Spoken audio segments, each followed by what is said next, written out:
नमस्कार दोस्तों, SRH कहानियाँ में आप सभी का स्वागत है।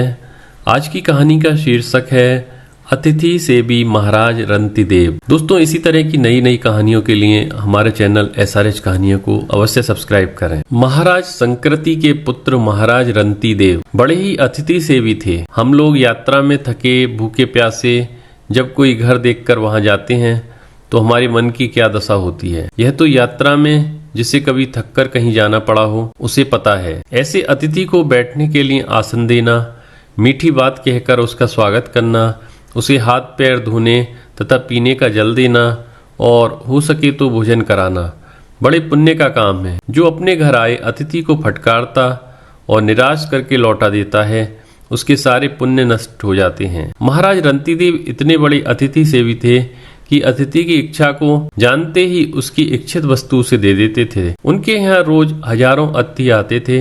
इस प्रकार बांटते बांटते महाराज का सब धन समाप्त हो गया, वे कंगाल हो गए। महाराज रंतिदेव ने निर्धन हो जाने पर राजमहल छोड़ दिया। स्त्री पुत्र के साथ वे जंगल के रास्ते यात्रा करने लगे। क्षत्रिय को भिक्षा नहीं मांगना चाहिए, इसलिए वे वन के कंद मूल फल आदि से अपना तथा स्त्री पुत्र का काम चलाते थे। बिना मांगे कोई कुछ दे देता तो उसे ले लेते थे।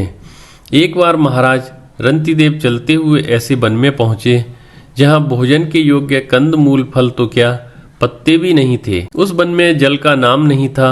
भूख से रानी और राजकुमार छटपटाने लगे।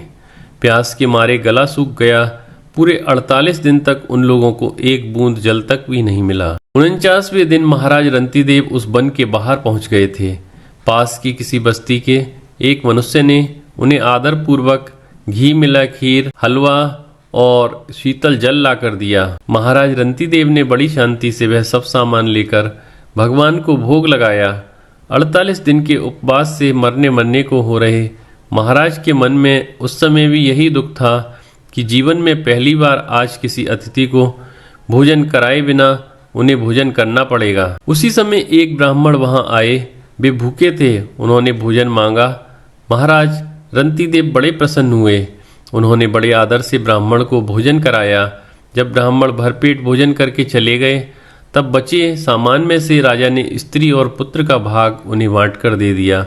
अपना भाग लेकर वे भोजन करने जा रहे थे कि एक भूखा शूद्र आ गया। राजा ने उसे भी भोजन कराया, लेकिन शूद्र के जाते ही एक और अतिथि आ पहुंचा।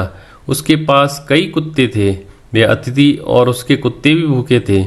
राजा ने सब भोजन अतिथि तथा उसके कुत्तों को आदर पूर्वक दे दिया।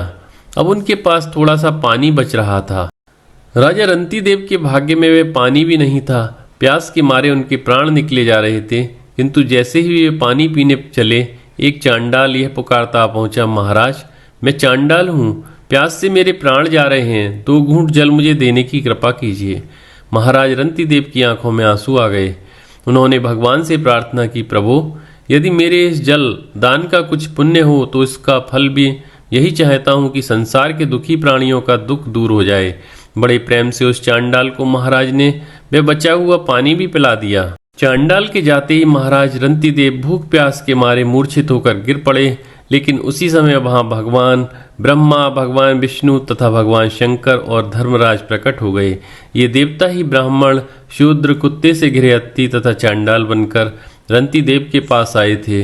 महाराज रंतिदेव ने अतिथि सेवा रूप धर्म के प्रभाव से ही भगवान का दर्शन प्राप्त किया। दोस्तों, इसी तरह की और कहानियों के लिए आप हमारे YouTube चैनल SRH कहानियाँ सब्सक्राइब करें। वीडियो देखने के लिए आप सभी को बहुत बहुत धन्यवाद।